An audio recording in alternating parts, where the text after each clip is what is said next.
अधिकतर मंदिरों में जब भी मैं पहुंचता हूं, कुमाऊं के देवालयों में, अल्मोड़े के देवालयों में, प्राचीन देवालयों में, तो अधिकतर मैं वहां के सबूत ढूंढने की कोशिश करता हूं। तो ढूंढता हूं कि कोई शिलालेख मुझे मिल जाए। तो आज तक के वीडियो में आपने मेरे कषार देवी या हाट कालिका और बागेश्वर बागनाथ जी का, तो अधिकतर मंदिरों के उसमें आपने शिलालेखों का वर्णन मेरा देखा होगा। तो यहाँ भी मैं पहुँचा जागेश्वर, और आज की इस वीडियो में मैं आपको दिखा रहा हूँ यहाँ के शिलालेखों के बारे में, और बातें करेंगे यहाँ के जो शिलालेख हैं उनमें किन किन चीज़ों का वर्णन है। तो वीडियो में बने रहिएगा। चलते हैं जागेश्वर मंदिर समूह में। आपका स्वागत करता हूँ जागेश्वर मंदिर समूह में।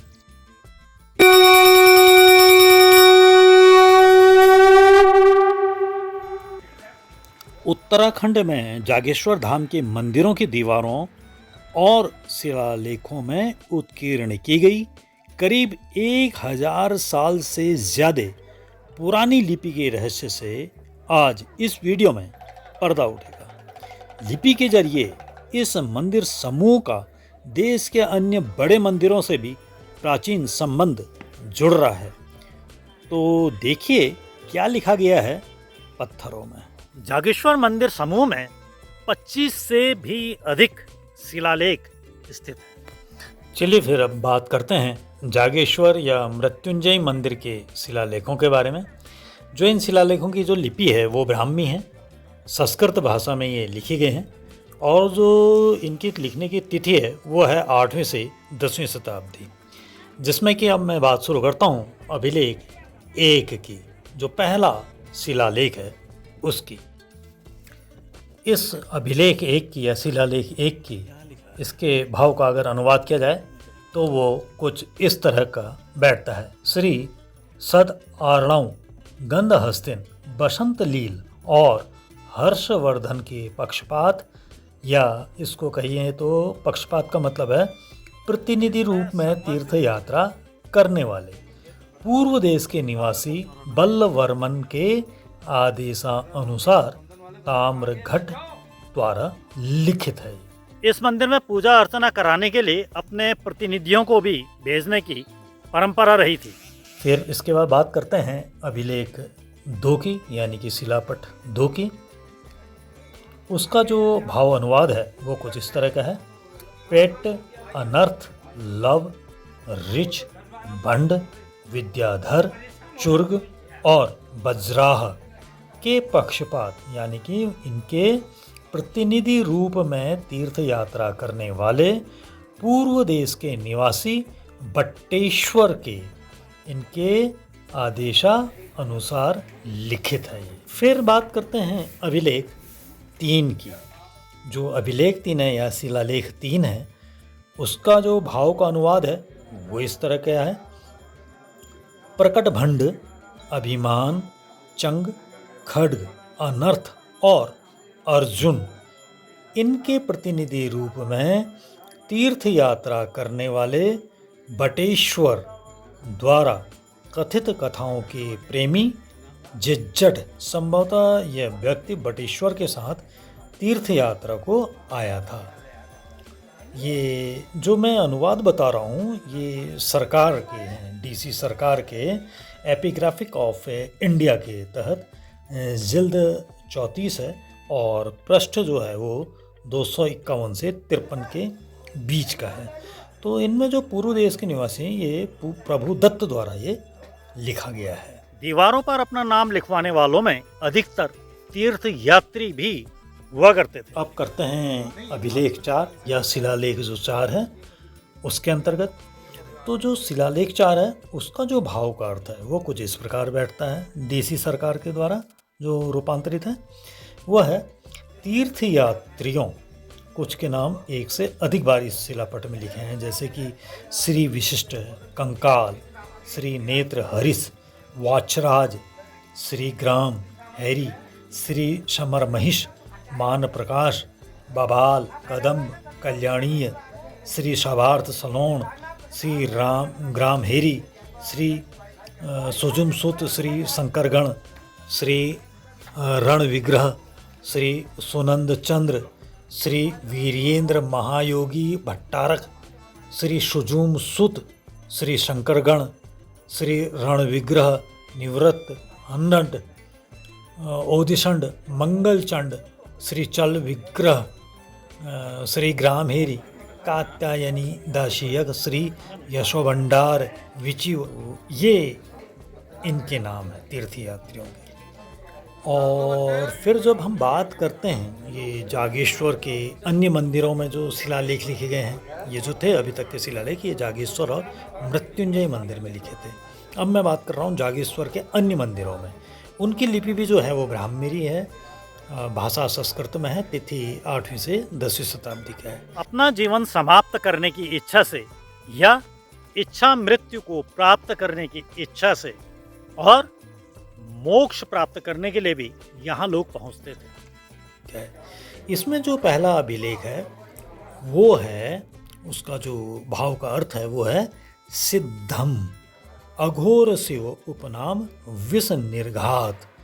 इस मंदिर में दर्शन करके, यानी कि इस मंदिर में दर्शन करके श्री नंदा भगवती की शिला से आत्मघात की कामना करता हुआ नंदा शिखर की ओर गया।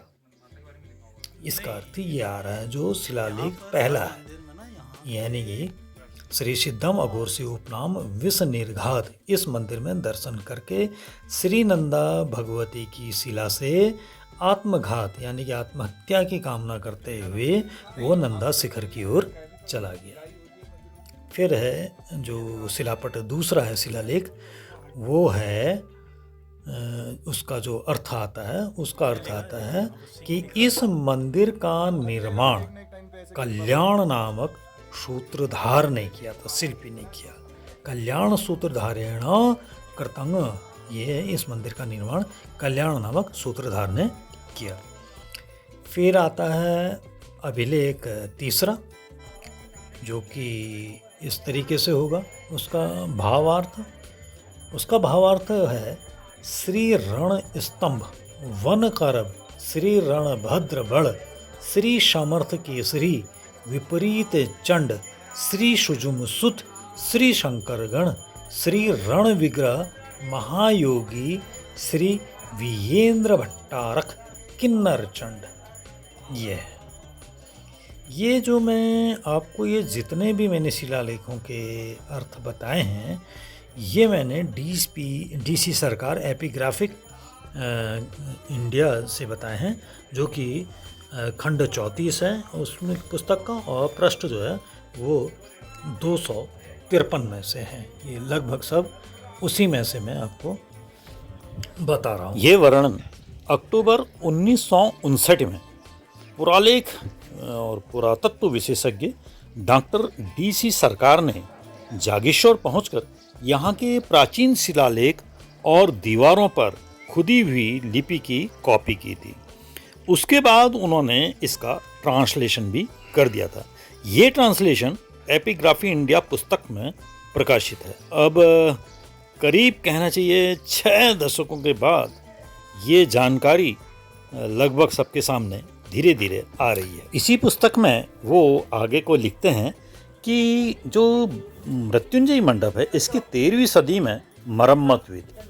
यहीं पर मंडप की 13वीं सदी में मरम्मत भी हुई थी। शिलालेखों में लिखे हुए अनुसार मृत्युंजय मंदिर के मंडप की 13वीं सदी में मरम्मत हुई। एक शिलालेख में वो ये भी लिखते हैं कि मंडप की जो मरम्मत का कार्य है वो श्री कुमाद्री का अर्थ यहाँ पर कुर्मांचल है, तो कुर्मांचल में तुलाराम की पत्नी ने कराया था। मरम्मत का कार्य नारायण के पुत्र कृष्णदास के छोटे भाई ने किया था। इन शिलालेखों में वैद्यनाथ और सोमनाथ का भी वर्णन किया गया है। इन शिलालेखों में वैद्यनाथ और सोमनाथ के मंदिरों का भी जिक्र है, अनुवाद में सामने आ रहा है। मृत्युंजय मंदिर के मंडप के पहले शिलालेख में 2 प्रकार के विवरण शामिल हैं। पहला विवरण लगभग खंडित सा हो चुका है, और दूसरे विवरण में देवताओं के वैद्यनाथ और सोमनाथ की दैनिक पूजा के लिए विभिन्न वस्तुओं के उपहारों को दर्ज किया गया है। ये शिलालेख भी 13वीं सदी में लिखा गया था। इससे ये लगता है कि हजारों साल पहले जागेश्वर के संबंध देश के प्रसिद्ध ज्योतिर्लिंग वैद्यनाथ और सोमनाथ से भी रहे थे। तीसरे मृत्युंजय मंदिर के तीसरे शिलालेख में उदयपाल देव यानी लखन देव और पाल देव आदि की ओर से भगवान वैद्यनाथ की दैनिक पूजा के लिए विभिन्न प्रकृति के कुछ उपहार देने की बात दर्ज की गई है।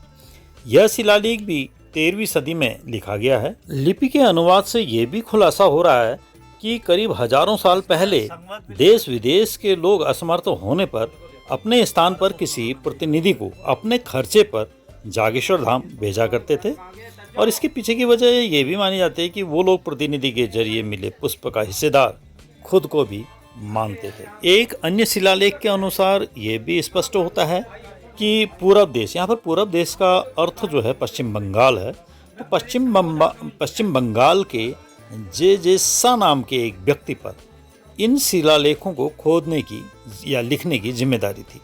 इस शिलालेख को पूरब देश के प्रभु दत्त ने लिखा था। शिलालेख स्थापित करने के लिए भंडा, चंगा, खड़गा, अनर्थ और अर्ज जाना नाम के 5 व्यक्ति यहाँ पहुँचे थे। ये शिलालेखों में विजेंद्री माल योगिन का नाम भी दर्ज है, जिन्हें भट्टारक कहा जाता है। इन सब शिलालेखों के अध्ययन से ये स्पष्ट होता है कि समय समय पर इस मंदिर का मरम्मत कार्य हुआ है। दूसरा, यहाँ पर काफ़ी तीर्थयात्री यहाँ आया करते थे। देश विदेश से लोग किन्हीं अन्य के माध्यम से यहाँ पर पूजा अर्चना कराया करते थे और कुछ लोग अपने जीवन से तंग आकर के अपनी मृत्यु की इच्छा व्यक्त करने भी आया करते थे। तो जो ये शिलालेखों का अर्थ है, तो ये था जागेश्वर मंदिर में शिलालेख और उन शिलालेखों में लिखी जानकारियाँ। ये था जागेश्वर मंदिर के में स्थित शिलालेखों का वर्णन और शिलालेखों के बारे में। आज का वीडियो अब मैं यहीं पर समाप्त करता हूँ। मिलता हूँ अब आपको अपने अगले वीडियो में। तब तक के लिए आपको गजेंद्र सिंह दसिला का प्यार भरा नमस्कार।